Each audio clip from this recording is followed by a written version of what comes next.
She's not what you'd expect. She's tough and feisty, but gentle and tender.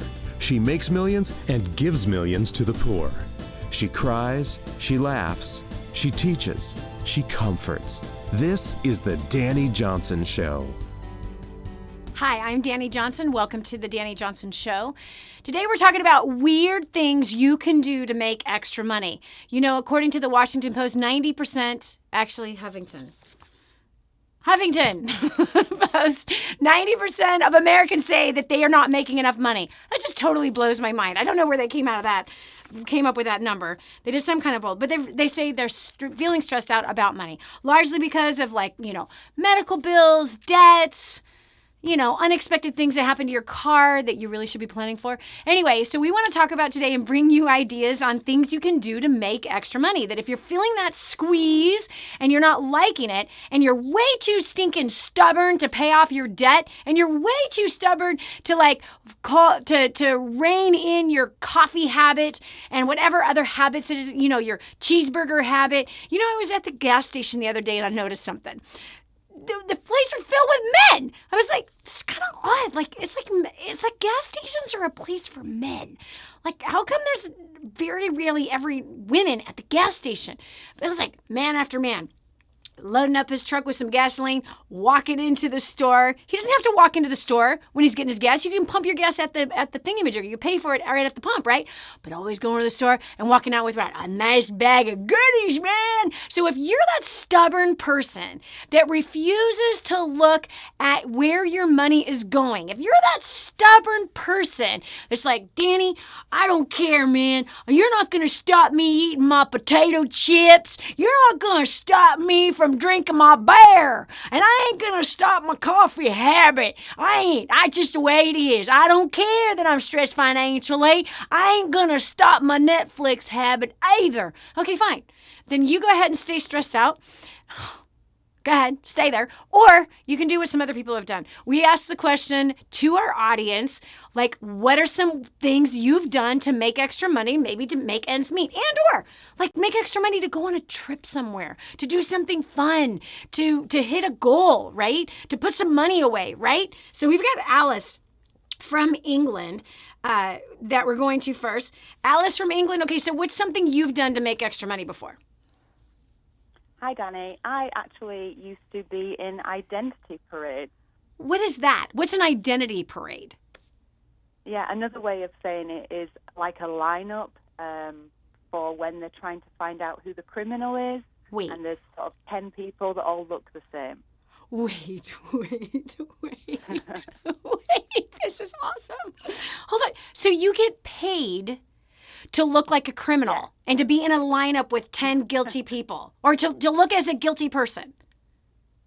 Yes, there's only one person who's committed the crime. So there was 9 people that look very similar that would just stand in a line, and you would be paid to stand in the line and hopefully not get chosen. But do they know who the guilty person is? Well, we do. We would be picked up by a police van and taken to the police station, and we'd all look the same, so that would be weird. There'd be this awkward vibe in the air, and then the person who'd committed the crime would be brought in with us, and we'd be stood in front of this glass screen that was kind of like a black glass, and you just had to stand there and hope that they didn't pick you, even though you had this weird guilty feeling. What if they do? And what happens if they did pick you? I have no idea. Thank the Lord that never happened. Okay, so how much did you get paid for being, how much, I would never even know that they actually paid people to do that, first of all. I never even thought about how that whole thing worked. So how much did you get paid for looking like, you're basically an actress? Yeah, we got paid about £15, so about $20, just for probably about an hour of being in a police van, standing in a line, and then being dropped back. We were students, so they picked us up from the university hall and then took us into the police station and then back again. Okay, so did you... For a student, that's good money. Did you... That is good money. So did you, answer an ad? How do you get involved with being what you called in an identity parade? We actually had 2 police officers come to the student halls and share this with us. So they obviously knew that students would do something like this. But I actually checked online today, and you can still do it. Apparently, if you go into your local police station and register with them, then you can still do this. And they just say that you have to be quite flexible because you could be called at any time. Because you never know who you're going to look like. Oh my gosh. I think that's amazing. Okay, Alice, first of all, that was like pretty bold. That was pretty ballsy, actually, that you would actually do something like that. I think that's pretty awesome. But hey, you know what? That is a way someone can make money. So I love that you've helped us with telling us that's how you did it. Okay, we got Katie from Alabama. Katie, did you do something more unique, let's just call it strange, than looking like you are guilty of a crime? I'm not sure it's more unique than that. I can't think of too much more than unique than that. Yeah. But I actually, when I was pregnant with my first child, I did mystery shopping. I was a secret shopper. So what does that mean? I would get assignments through the computer from different companies to go to like different fast food stores. And I would go and order the food they told me, and I would take pictures of the menu, and I'd have to order a certain thing. And so then I'd have to report back on, like, the cleanliness of the restaurant and if they got the order right and customer service. So it was fun. Wow. Interesting. So how often did you do this? It was an assignment by assignment basis, so I could do as much as I wanted. I could do it like 3 times a week. I could do it every day. And like some of them that paid a lot better were going to check on like credit checking companies that were like at services or at, car shops where they would run the credit checking. So that would send me to make sure that it was a legitimate operation that they were running. And so it was interesting. Okay, so hold on. So you were pregnant, you said. I was very pregnant. Yes. Okay, so hold on. This is perfect. So did you get to pick which fast food place you got to go to every day? I could, but, generally it was the big ones like Burger King, McDonald's. And then you obviously got to eat the food. So you got a free lunch. Yes, they compensated me for the food, so that was good. As a pregnant, hungry mama, that worked out really well. Oh, my gosh. Why didn't I know about that job? I know. And I'm trying to think of how I got into it, and I can't even remember because it was before, Facebook, and somehow on the internet I found out about it. And well, maybe someone should just Google it. So it's called a mystery shopper? Right. Yeah. I mean, shopper, literally. Secret shopper, and I did it for like 5 different companies and could just pick what I wanted to do when I wanted to. Oh my gosh, I love it. Okay, now hold on. So obviously you got to go to McDonald's and you got to order, the Big Mac or whatever it was, and you got to eat that thing. But so then did you, and so obviously for the credit thing, you didn't get to eat that. But what else did you get to eat? Like, were there other restaurants that you got to do this for? Really, that would be the one I'd pick. I know, like if they would send me to Logan's or something, that would be great. No, the ones I did was just for fast food, but I'm sure probably by now they do it for everywhere. So fast food was really smart. That was very strategic for the very pregnant woman. Yeah. I'm getting a free lunch. I'm getting paid to eat the lunch. I'm getting paid to go into the restaurant. That's amazing. You know what? I wish I had that kind of knowledge when I was homeless. I could have used that job. Right. You're just out there anyway. Seriously. I totally could have used that job when I was homeless. My gosh. That's amazing. Wow. I never knew that they actually sent people to do that. But I'm sure if somebody Googles it, I'm sure they can find opportunities to do that. It's much bigger by now, too.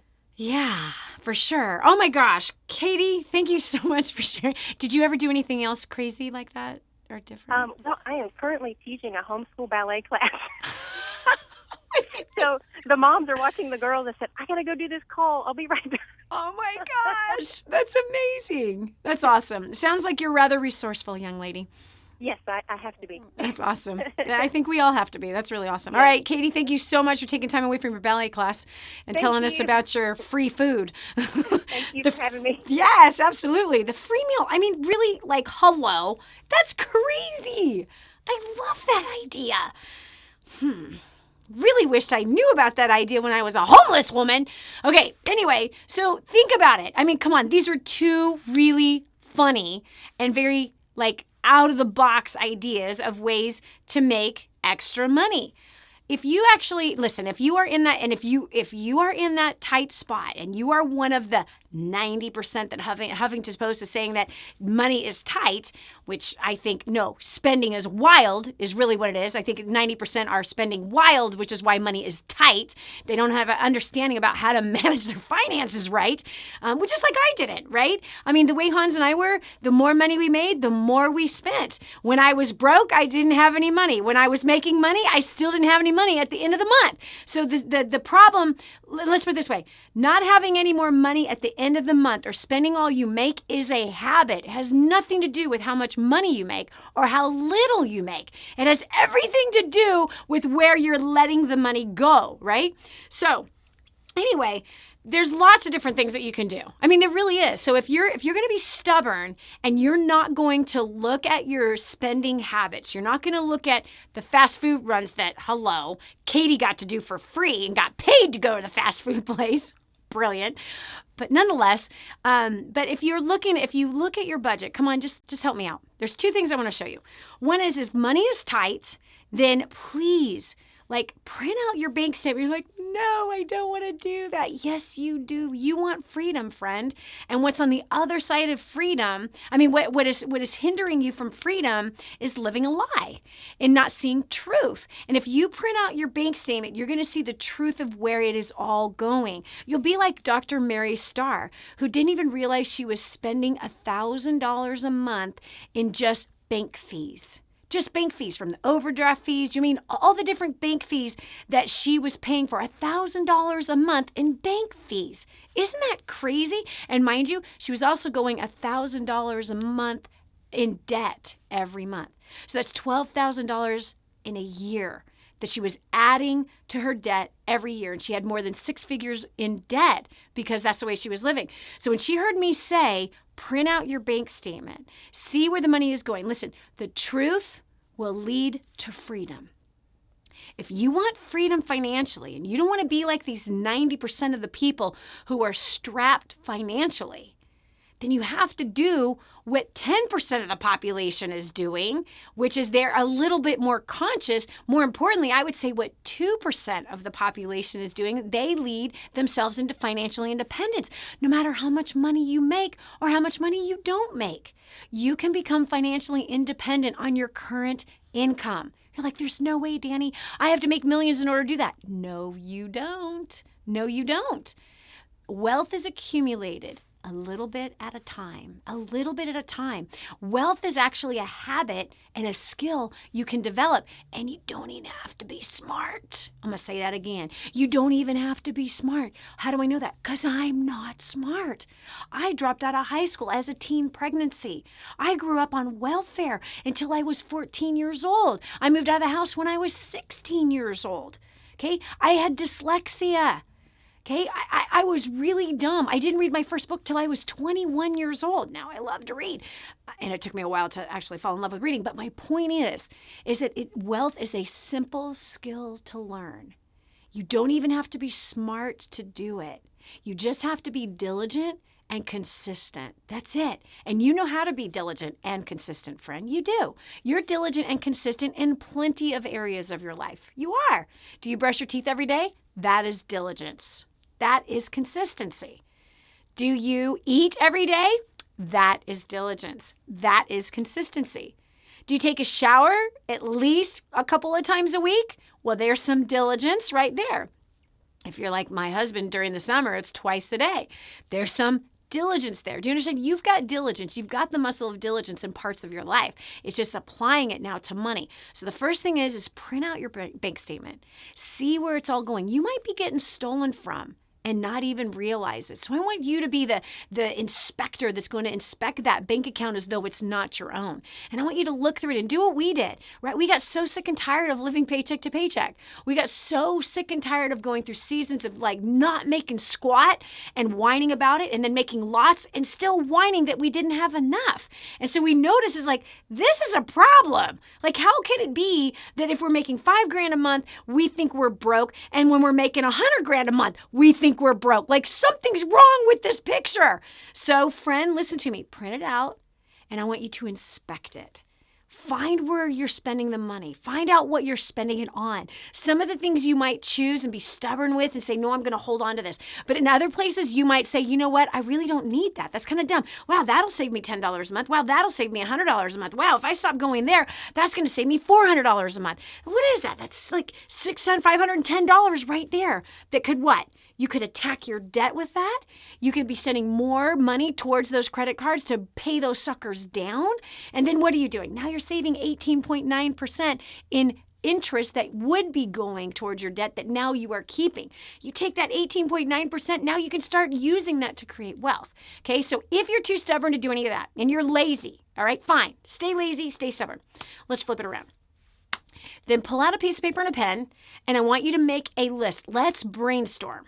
Let's brainstorm and make a long list of things you can do where you can make some extra money. Well, I could give you one right now. You could start a business. Yeah, you could start a business. You're like, but I don't know how. Neither did I, fool. I was 19 years old when I started a business. And what kind of a business? I was selling water filters in the environmental industry, right? You say, I was in the environmental business. No, I was selling water filters, friend. Yeah. Oh, but I don't like sales. Okay, great. Then don't start a business. Or you could start a business that maybe you can market some things online. Well, I don't know how to market things online. Okay, well, then start learning how to market things online. Okay, guys, look, I've got a 12-year-old who liked to make jewelry. She comes out to First Steps to Success with her parents dragging her and her 8-year-old brother, who she could not stand. They fought like crazy. And so here they're coming, the whole family, all 4 of them, right? They come out to First Steps to Success, and the whole family's attending. And the family was broke, by the way. They had eggs most nights during the week because they were flat broke. And when they saw me on television, they saw me on actually the Benny Hinn show, they were like, we gotta go. We can't be broke anymore. God has not intended us for to be broke anymore. They got a hold of actually spirit-driven success, and they started to learn about wealth. They started to learn about money, and that's when they were just like, we just can't do this anymore. We can't live like this anymore. And they drug their kids with them, and their daughter, through that 3-day training, learned how to start a business. From what? Making jewelry. Dude, she made $30,000 the first year at 12 years old, making jewelry and selling it to her friends, selling it even on Facebook, social media. She eventually ended up, her jewelry ended up on the most famous models at the New York runway. The runway week, she had one of the most famous designers put her jewelry on the famous models. Come on, friend. There's no excuse. So let's keep brainstorming. You can start a business. You can start an online business. It's not that difficult. You can do this. You could do what I told my friend Marla. Okay, Marla wanted to start a business. I said, okay. She liked to organize. So I said, why don't you offer an organization service to your friends of purging out their closet, purging out their accessories, their purses, their shoes, their everything. Your service will come in and organize. Now, you can charge for the service, or this is the agreement that whatever it is that we purge out, whatever you haven't worn in 2 years, I'm taking away. So she went through all of her girlfriend's closets, all the purses, accessories, shoes, clothes, all of it. She pulls it all out. Listen to me. She puts it in her apartment. She gets some racks from Walmart. And what did she do? She had a clothing party. She started a clothing business with what? With basically consigned items that she did not have to pay for. She eventually started a consignment shop that she actually rented a space in a strip mall and made a ton of money doing what? Selling other people's stuff that they didn't want anymore. So how she got her initial inventory, she didn't even have to pay for the initial inventory. The inventory was free. So friend, that's something else you could do. You could do yard book. You could do odd jobs for people. There's so many things that you literally can do if you are willing to open up your mind, if you're willing to learn, put in some time. So same with, I had a young man who was young. He was in his 20s. He's not making money. He's not finding a job. I told him, I said, hey, you live in a neighborhood. Start there. Start knocking on doors and saying, hey, you know what? Hey, hi, nice to meet you. I'm from Odd Jobs, and it's just it's a local service right here in this neighborhood. I live a few doors down, and this is what we do. These are all the services. Your gutters need to be cleaned out. Do you need the trash taken out? Do you need a leak fixed? Do you need something painted? How about the garage organized? And just made a long list of knowing that people need all of these stuff, and basically all the things that have been laying around for a long time that you need moved out. Needing a dump run. It's been sitting maybe in the backyard for a long time. So, and it's just bugging you. It's really driving you crazy that you still see that pile of stuff that's over there. So here it is. This is our service. We are available today if you want somebody today to come in. And so, yeah, Kanan, listen to me, starts this business, starts making money, starts recruiting other guys to help. They literally went neighborhood into neighborhood. He started making a crazy amount of money. The guy today is now the county assessor of his town. Okay, he actually ran for a political position. And what did he do? The same exact thing on how he started Odd Jobs, knocking on doors and telling this story.